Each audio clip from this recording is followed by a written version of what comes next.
This is the only show you're doing in the States? Yeah, right? yeah. There was no plans for US shows this year at all until we got the offer for Planet Caravan, and it was too good to turn down, really. Opportunity to fly out, play with Pentagram and Clarkson kind of. Yo. So here we are. Was there any thought of scheduling a tour around it rather than just coming for the show? Too hard. We've got no holiday time left from work and things. We do have to work a day job, so we don't like to. Not what I would have anyway. At the moment we basically play at weekends. It's how we work at the moment. It's a shame. I got that feeling now we're here. It'd be nice to do a couple more, but we haven't got anything with us. We can't. There's a possibility next year that we might. yeah. Over it. A new record? We got a new album that's going to be out next year. So. Well, apparently. you say that, but the writing process is proving a lot slower than it has done in the past. Why? Only because we live so far away from each other. It's getting together is sort of a lot more difficult. Chris moves to Brighton, so It's just one. And last year we sort of got on a roll of rehearsing and writing new material, and then we had to move rehearsal studios because the closed one down. We had to find somewhere to store our gear and all that sort of thing. It's basically, the whole thing is basically just harder to get together. And if you don't rehearse regularly and you sort of get together once every few weeks or something like that, then you kind of back to stage one again when you go in the room, because you've got to kind of relearn what you're trying to do. We've done this summer. We were supposed to be having a summer off, a year off of gigs, but we've done quite a bit in Europe, festival-wise and things like that. So it's eating into our writing time. But we are writing stuff. Stuff is getting ready. Slowly but surely. Yeah. Yeah. Very slowly. I don't think it does a band any harm to sort of disappear for a little while. It builds a little bit of anticipation, and it gives us a chance to sort of tweak stuff that we've written. If you're not quite sure about one riff or where it sits in the song, you can always come back to it and adjust it.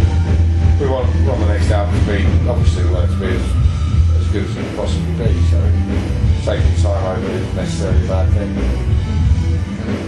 And what about the label situation?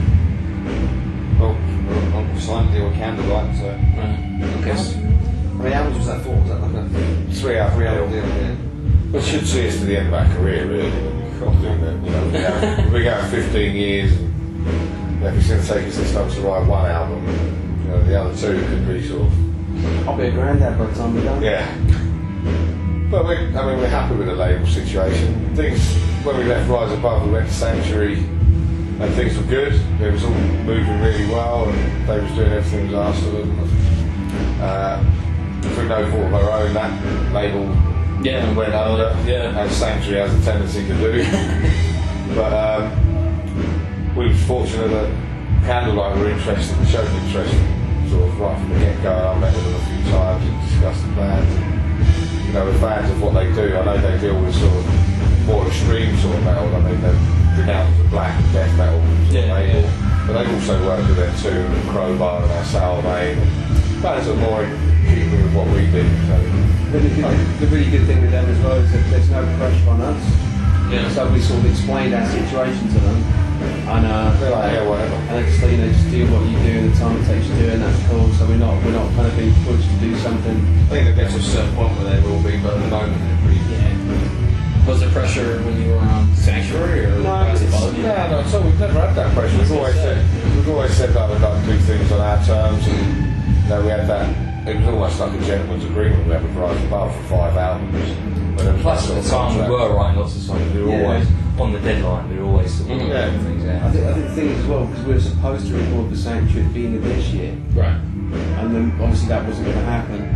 And they were just like, they weren't pissed off. They were just like, that's cool, just take your time, and we'd rather you do something that you're happy with than rush something that you're not. Candlelight, Candlelight, yeah. So. Yeah, I think they're like any label, they want the best produce that they can get. So. For what they signed us then. That's not like they're short for stuff to put out in the meantime. Exactly. I mean, it's got a million bands. They've got Obituary doing another album, and Absolute just done one. Yeah, exactly. Stuff like Gloria Belly, French black metal band. Yeah. Because I I check the Candlelight website like once a week. There's another 3 releases by bands I've never heard of. Oh, it's Tuesday already. There you go. Candlelight bands. How about well, you know, after the last record, is there anything different writing-wise you guys are trying, or anything you want to do differently? Like I say, it's just a case of as we've got older, you learn from like mistakes. Really, you learn from your mistakes, and you know, we just want to do what people would associate with Orange Goblin, which is what naturally comes out of us anyway. Mm-hmm. And it's in the past we might have circled Coup de Grace and the album after that, we might have been a little bit reluctant to go back to the first album and do something a bit psychedelic, and we thought, oh, maybe that's not in keeping with what we're doing now. But now it's just a case of like, whatever sounds good goes in. Yeah, you got whatever you're feeling comfortable with. We set up before and said we're going to sound like this on this album before we've written any of it. I think every band can't do that. You just sort of every band will agree that whatever comes out is a result of what you're actually listening to at the time, you know. And as we've got older, our tastes have changed somewhat. You know, there's new bands that inspire you, and there's still the old stuff, and you dig deeper through the 70s and 60s music that you hadn't heard before.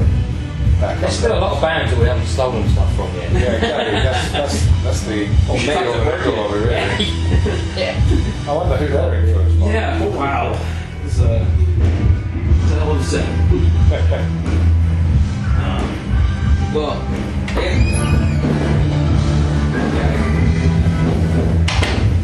well, how about doing the festival thing? You know, this being the only U.S. show, and I saw you guys at Roadburn. How would this compare to that? No, I mean, they're two different entities, really. Roadburn is like the premier European festival for this sort of music, and it's been established over a period of 13, 14 years now. Yeah. So it's got that. I mean, this is the first one for this one, and it's in a place. I mean, no disrespect to Asheville or North Carolina, but a lot of people wouldn't associate with this sort of music. I mean, if it'd been in California or even in Austin or something like that, or New York, then I think it'd have attracted a lot more people. But it's a privilege to be a part of the first one. Absolutely. And I think the bands have played a sort of testament to their efforts. Well, I think Roadburn's an example of how it can work, basically, but obviously they work so hard doing it. Like spend, Walter works so hard. Yeah. So hard all year to get it done, and he's really, really into it, he's really dedicated to it. It's kind of a hobby for him, it's not what he does all the time. I think Walter's never been interested in making a profit out of Roadburn. He just wants to get the bands he wants to play doing it, but I think that was the case when they moved it from out of that venue a long time ago. they're not, I think that's one of the good things about it, is that venue, how it's set up, like the 3 rooms and everything else, and that's like perfect. Yeah, it was. I mean, it was absolutely. It's so well organised. It's so around a couple of hours, like 8 months to sell it. That's taking nothing away from this Planet Caravan. We've been treated really well, and everything's gone really smoothly. I mean, there could have been complications where you get a band flying away from London for one show. Yeah. The hotel's been great, the transport to and fro has been great. I just think it's one of those things. It's going to take a few years. If they stick with it, if they stay with the same venue, the same format, it'll take a few years to build up. I think like Emissions from the Monolith. I mean, that started off very low sort of key and eventually grew up, and it became like the staple US festival of the year. But yeah, in 5 years' time, this could be. Yeah.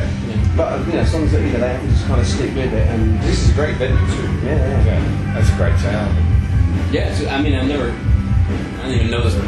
Asheville existed before this. I mean, I've heard people saying, "Oh, what a place to do it," but Emissions from the Monolith was in Youngstown, Ohio. Yeah. Very much Middle more of fucking nowhere. obscure than that. It was in a shed in a field in buttfuck nowhere, and that worked really well. Yeah, but the sound in the shed was really good. Yeah. And that's As soon as the word gets round and it doesn't matter one what of you play. the criticisms I've got is that people were saying, "Oh, I'm not going to fly all the way to Asheville for this festival." Like people from California saying it's too far, but they're the same people that would travel to Youngstown, Ohio to go to Emissions.